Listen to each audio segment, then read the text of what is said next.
సంఖ్యాకాండము 35వ అధ్యాయము. లేవీయులు నివసించడానికి పట్టణాలు. యెరికో దగ్గర యొర్దానుకు సమీపంలోని మోయాబు మైదానాల్లో యెహోవా మోషేకు ఈ విధంగా చెప్పాడు.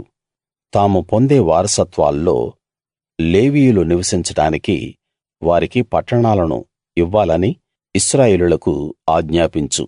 ఆ పట్టణాల చుట్టూ ఉన్న పల్లెలను కూడా లేవీయులకు ఇవ్వాలి. అవి వారి నివాసానికి వారి పట్టణాలవుతాయి. వాటి పొలాలు వారి పశువులకు, మందలకు, వారి ఆలమందలకు ఉండాలి. మీరు లేవీయులకిచ్చే పట్టణాల గోడ మొదలుకొని చుట్టూ 1000 మూరలు, ఆ పట్టణాల బయట నుండి తూర్పున 2000 మూరలు, దక్షిణాన 2000 మూరలు, పడమర 2000 మూరలు, ఉత్తరాన 2000 మూరలు కొలవాలి. ఆ మధ్యలో పట్టణాలుండాలి. అవి వారి పట్టణాలకు పల్లెలుగా ఉంటాయి. శరణు పట్టణాలు. మీరు లేవీయులకు ఇచ్చే పట్టణాల్లో 6 ఆశ్రయపురాలుండాలి. హత్య చేసినవాడు వాటిలోకి పారిపోగలిగేందుకు వీలుగా వాటిని నియమించాలి. అవిగాక 42 పట్టణాలను కూడా ఇవ్వాలి. వాటి పల్లెలతో కలిపి మీరు లేవీయులకు ఇవ్వాల్సిన పట్టణాలన్నీ 48. మీరిచ్చే పట్టణాలు ఇశ్రాయేలీయుల వారసత్వంలో నుండే ఇవ్వాలి. ఎక్కువ భూమి ఉన్నవారు ఎక్కువగా, తక్కువ భూమి ఉన్నవారు తక్కువగా ఇవ్వాలి. ప్రతి గోత్రం తాను పొందే వారసత్వం ప్రకారం తన తన పట్టణాల్లో కొన్నిటిని లేవీయులకు ఇవ్వాలి. యెహోవా ఇంకా మోషేకు ఇలా ఆజ్ఞాపించాడు.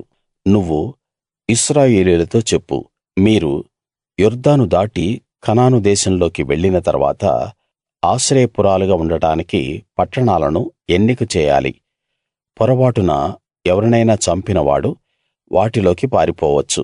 తీర్పు కోసం నరహంతకుడు సమాజం ఎదుట నిలిచే వరకు వాడు మరణశిక్ష పొందకూడదు. కాబట్టి ప్రతీకారం తీర్చుకునే వాడి నుండి అవి మీకు ఆశ్రయం కల్పిస్తాయి. మీరు 6 పట్టణాలను ఆశ్రయపురాలుగా ఇవ్వాలి. వాటిలో యొర్దాను ఇవతల 3 పట్టణాలు, కనాను దేశంలో 3 పట్టణాలు ఇవ్వాలి. అవి మీకు ఆశ్రయపురాలుగా ఉంటాయి.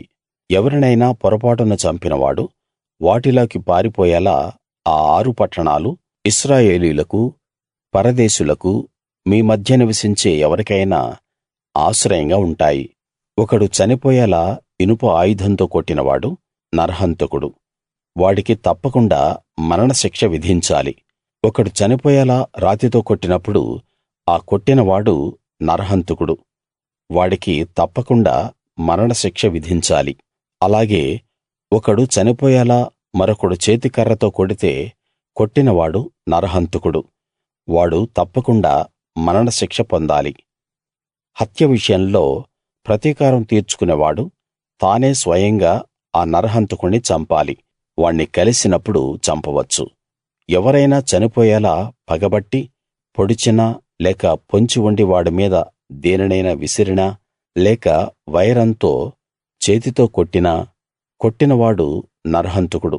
అతణ్ణి తప్పకుండా చంపాలి. ప్రతీకారం తీర్చుకునేవాడు ఆ నరహంతకుణ్ణి కలిసినప్పుడు వాడిని చంపవచ్చు.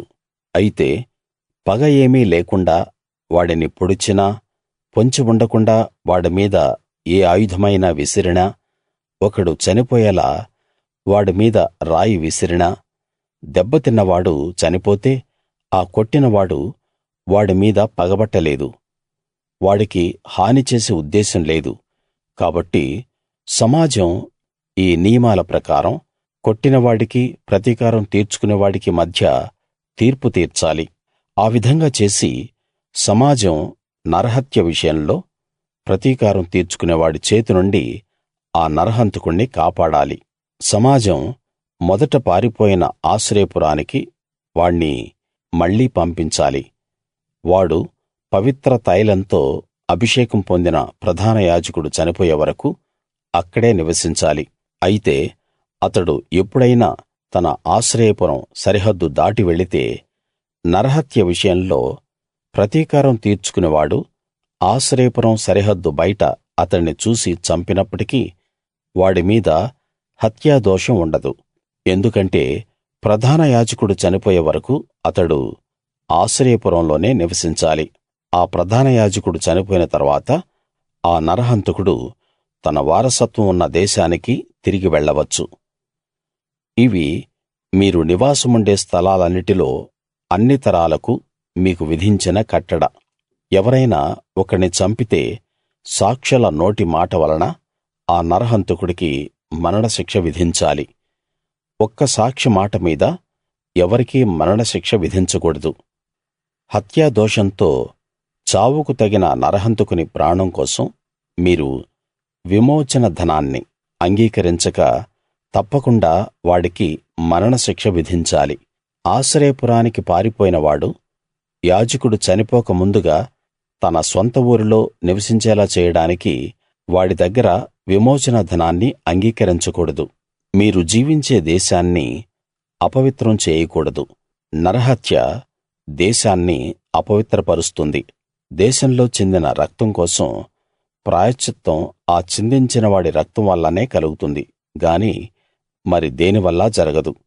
కాబట్టి మీరు జీవించే దేశాన్ని అపవిత్రం చేయవద్దు. ఎందుకంటే నేను దానిలో నివసిస్తున్నాను. నిజంగా యెహోవా అనే నేను ఇశ్రాయేలీయుల మధ్య నివసిస్తున్నాను.